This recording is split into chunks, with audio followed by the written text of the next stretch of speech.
Hello children, आज मैं आपको ये समझाने वाला हूँ कि ये सिंपल सा मल्टीप्लिकेशन जो थोड़ा कॉम्प्लिकेटेड तो लग रहा है बट है नहीं, को कैसे किया जाए।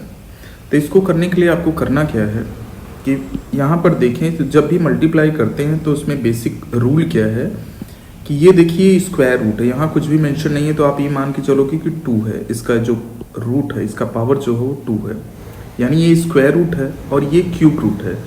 तो क्यूब रूट और स्क्वायर रूट को हम डायरेक्टली मल्टीप्लाई नहीं कर सकते क्योंकि रूल क्या है कि ये दोनों इक्वल होना चाहिए।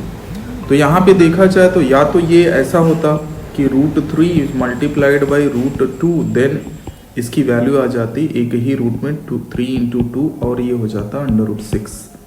ठीक है, ये पॉसिबल था। या फिर क्या हो सकता है इसके अलावा, इट मे बी पॉसिबल कि अगर यहाँ पर ये भी क्यूब रूट होता और ये भी क्यूब रूट होता तो भी इसका मल्टीप्लिकेशन हो जाता। एक बार हम इसको क्यूब रूट बना लेते और ये 3 × 2 लिख देते और ये आंसर आ जाता √6।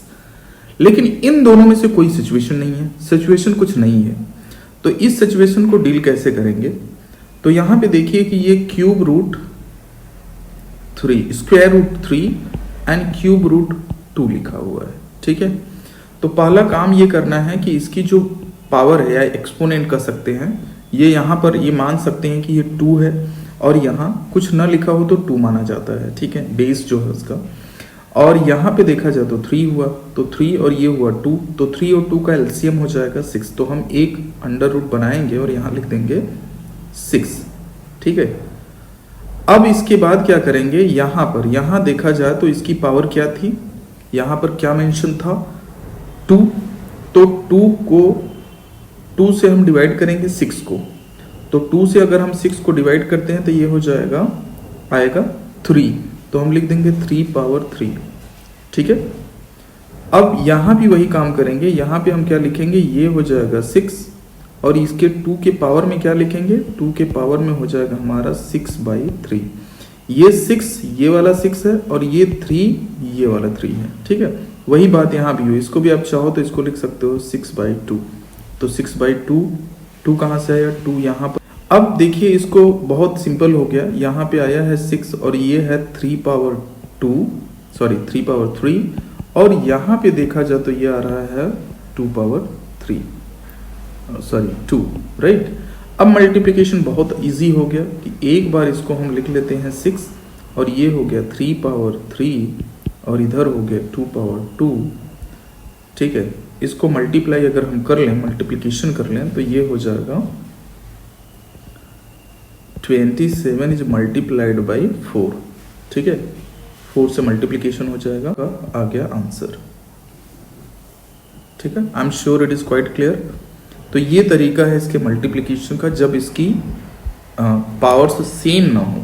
ठीक है, ये जो इसकी एक्सपोनेंट है ये अगर सेम ना हो, यहाँ सेम है तो इजी है, अगर सेम नहीं है so this is the process you will be following. ठीक है, स्क्वायर रूट और क्यूब रूट का मल्टीप्लिकेशन इस रूल से होता है। चलिए एक और एग्जांपल लेते हैं इसी में छोटा सा, जस्ट सी दैट कि अगर मान लीजिए यहाँ 5 लिखा हो और यहाँ पर लिखा हो 4 और यहाँ 2, इस केस में क्या करोगे, प्रोसेस सेम है, मल्टीप्लिकेशन का रूल भी सेम ही होगा। ठीक है, तो करेंगे क्या कि हम यहाँ पर ये एज्यूम करके चलते हैं कि 2 है और कुछ नहीं मेंशन तो 2 है और यहाँ 4 है, तो एलसीएम हम निकालेंगे 4 और 2 का और ये हमें मिलेगा 4। ठीक है, 4 मिल गया। तो अब हमें क्या लिखना है, हम दोनों को मॉडिफाई करेंगे, पहले इसको लिखेंगे तो ये हमने 5 यहाँ लिखा और यहाँ 4 लिख दिया। अब यहाँ पे इसके पावर 5 के पावर में क्या लिखा जाएगा, जो यहाँ पे आया है यानी 4/, इसका पहले वाला क्या था 2। ठीक है, और मल्टीप्लाइड बाई यहाँ पे देखिए क्या हो जाएगा, यहाँ भी हम 4 मेंशन करेंगे और इसमें यहाँ पे है क्या 2, तो 2 लिख दिया और 2 के पावर में क्या लिखा जाएगा, दैट इज अगेन 4 है तो 4 लिख दीजिए और जो पहले था दैट इज 4। तो मतलब यहाँ बेसिकली कोई चेंज नहीं हुआ। ठीक है, तो ये आ जाएगा आपका 5/2, 4th रूट ऑफ 5/2 और यहाँ 4th रूट ऑफ 2, 4 से 4 कैंसिल होके 2 आ जाएगा। ठीक है, अब हम एक ही स्क्वायर रूट बनाएंगे, एक ही अंडर रूट बनाएंगे और यहाँ पर रूट बनाएंगे और यहाँ 4 मेंशन करेंगे और ये 5 पावर 2 मल्टीप्लाइड बाई 2 आ जाएगा। ठीक है, इसकी वैल्यू फाइनल निकालेंगे तो ये आपको मिलेगा फोर्थ रूट ऑफ, ये आ जाएगा 5 इंटू 5 मीन्स दैट इज 25।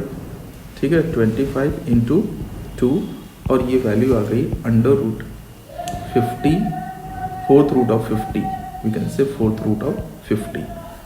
तो ये प्रोसेस है मल्टीप्लिकेशन का जबकि उसकी पावर्स यानी एक्सपोनेंट्स सेम ना हो। ठीक है, this is the rule, will be following this rule. Thank you so much for watching.